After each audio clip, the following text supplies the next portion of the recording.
मो सामान रेडी हो जाइए आप देखु प्रोग्राम रेडी हम। नमस्कार भाई भौणी मैंने आज ब्लॉग को आरंभ करछि। आज तो बहुत वर्षा होची।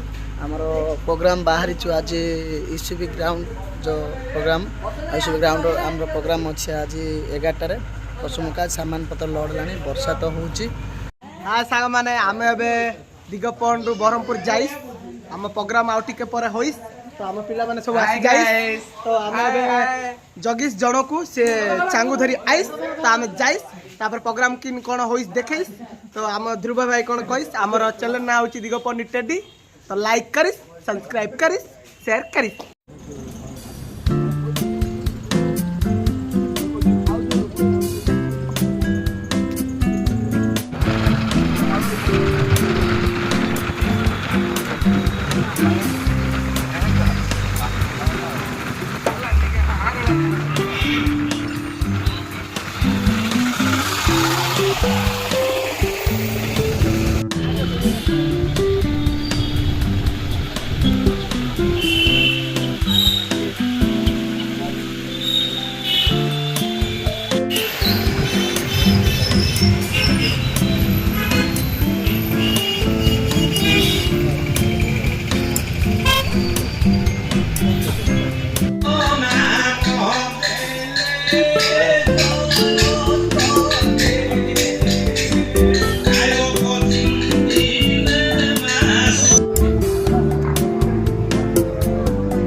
महिला